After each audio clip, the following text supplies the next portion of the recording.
Kristo ay itinampok. Sa Kanya tayo'y dumulog. Kasamaan ay natapos.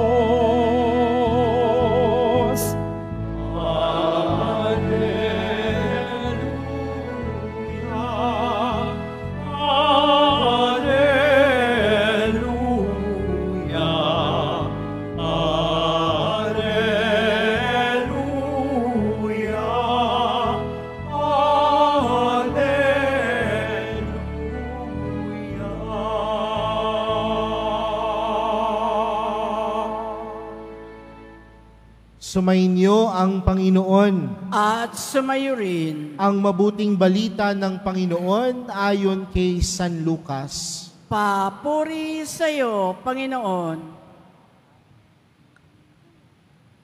Noong panahong iyon, matapos palayasin ni Jesus ang isang demonyo, nang gilalas ang mga tao, ngunit may ilan sa kanila ang nagsabi, si Beelzebul na prinsipe ng mga demonyo ang nagbigay sa kanya ng kapangyarihang magpalayas ng mga demonyo.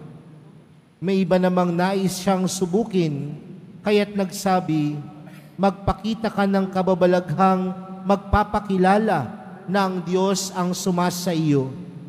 Ngunit batid ni Jesus ang kanilang iniisip, kaya't sinabi sa kanila, babagsak ang bawat kahariang nahati, magkalabang pangkat at mawawasak ang mga may bahay roon.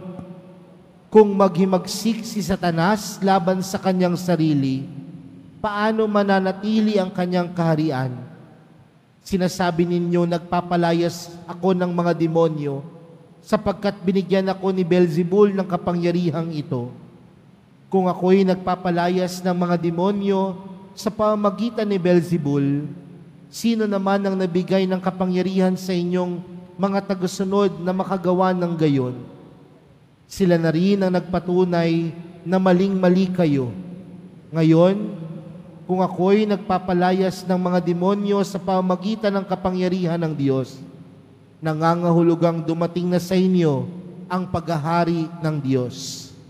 Kapag ang isang taong malakas at nasa sandatahan ay nagbabantay sa kanyang bahay, malayo sa panganib ang kanyang ari-arian.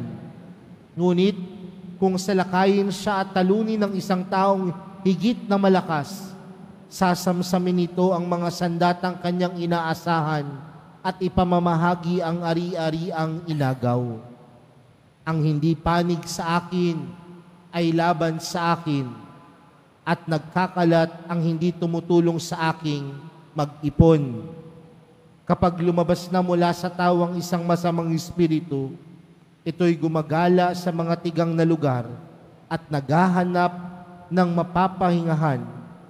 Kung walang matagpuan ay sasabihin nito sa sarili, babalik ako sa bahay ng aking pinanggalingan. Pagbabalik ay matatagpuan niyang malinis na ang bahay at maayos.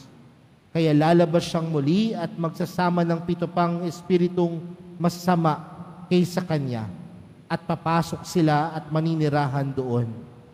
Kaya't sumasama kaysa dati ang kalagayan ng taong iyon. Mga kapatid, ang mabuting balita ng Panginoon. Pinupuri ka namin, Panginoong Hesu Kristo. Magsiupo muna po ang lahat. Magandang hapon po sa inyong lahat. Pakibati nga ang inyong katabi ng magandang hapon. Ngayon po ay araw ng Biyernes, araw po na inilalaan po natin upang tayo po ay magpuri, magpasalamat sa atin pong mahal na pong Jesus Nazareno. Kaya bigyan po natin ng malakas na palakpak ang ating mahal na pong Jesus Nazareno. Marahil ang karanasan ni Jesus sa ating ebanghelyo ay karanasan din ng karamihan sa atin. At ano po ba ang naranasan ni Jesus sa ating ebanghelyong napakinggan? Si Jesus na pumupunta sa iba't ibang lugar, gumagawa ng milagro, nagpapagaling ng mga may sakit, bumubuhay ng patay, nakikisalamuha sa mga makasalanan. Sa madaling salita, sa pag-iikot ni Jesus, ang kanyang layunin ay gumawa lamang ng maganda. Ang layunin lamang ng mahal na pong Jesus Nazareno sa kanyang pag-iikot sa mga nayon at bayan na ito ay iparamdam lamang ang pagmamahal ng Diyos sa isa't isa. Pero ang mga tao sa paligid ng Panginoon, hindi gayon ang nakikita. Nakikita nila na nagpapalaya si Jesus dahil kakampi siya ng demonyo. Kaya sumusunod ang demonyo sa kanya dahil siya ay kakampi ng demonyo. Sa madaling salita, si Jesus gumagawa ng mabuti at maganda, pero ang mga tao sa kanyang paligid, hindi mabuti at maganda ang nakikita sa ginagawa ni Jesus. Sa buhay po natin bilang mga tao, may karanasan din po tayong ganyan. Ikaw na nga ang gumagawa ng maganda, ikaw pa minsan ang napapasama. Ikaw na nga minsan ang gumagawa ng tama at mabuti, pero sa tingin ng iba, ikaw pa ang kontrabida. Ikaw na nga ang nagsusumikap magpakabait, pero ang tingin ng iba, killjoy ka. Pero mga kapatid, hindi nagpatinag ang Panginoon. Marami man ang tumutuligsa sa kabutihan na kanyang ginagawa, marami man ang nagdududa sa kanyang mga bagay na ginagawa ng kababalaghan, hindi nagpatinag ang Panginoon. Dahil kailanman alam ni Jesus na hindi matitinag ang kabutihan. Hindi matitinag ang pag-ibig ng Diyos. Hindi dapat matinag ang paggawa ng tama. Kaya mga kapatid, kung sa tingin mo, pangit ang ginagawa mo sa iba, pero alam mo namang mabuti ito, at alam mo namang kakampi ka ng Panginoon, huwag kang huminto. Ipagpatuloy mo yan dahil alam mong kasama mo ang Diyos. Alam niyo po, minsan yan po ang mali sa mundo natin ngayon.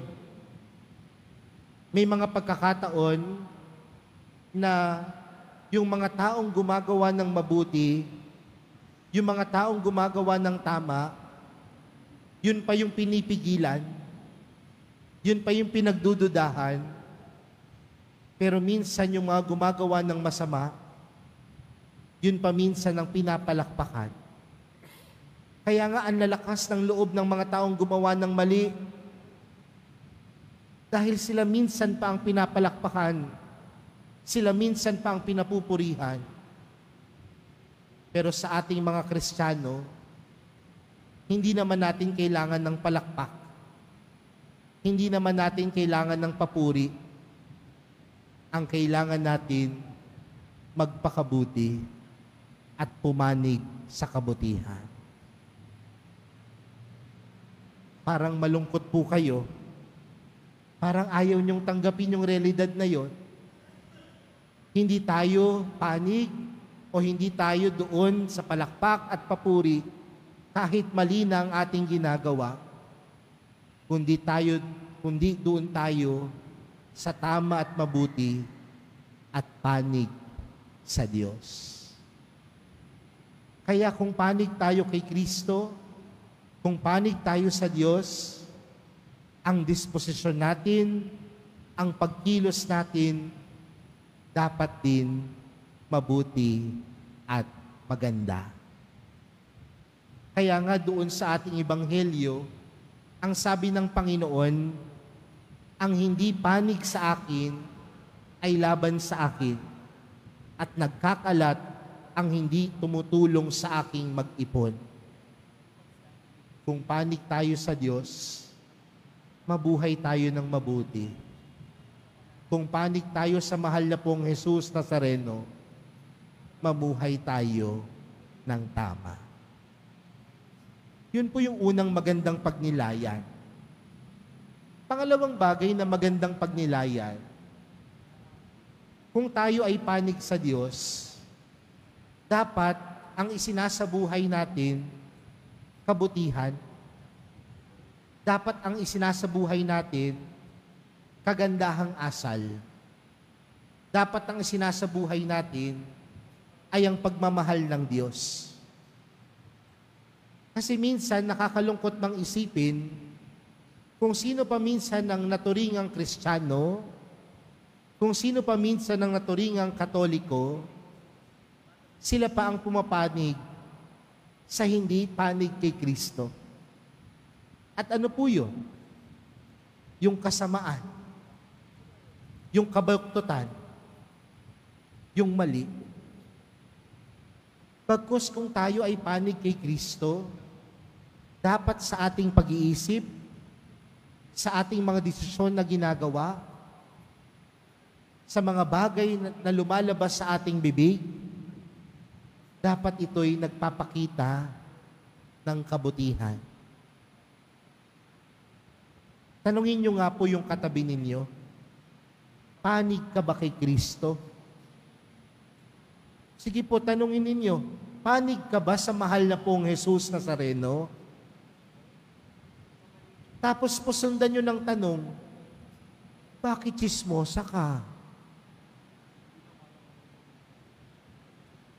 Sundan mo ng tanong, bakit 3 ang asawa mo? Sundan mo ng tanong, bakit nagpapahula ka?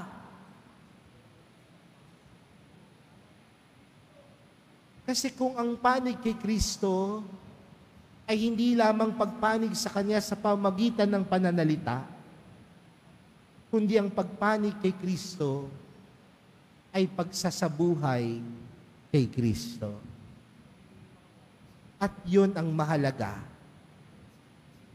Ang pagsasabuhay o ang pagpanig kay Kristo ay pagsasabuhay kay Kristo.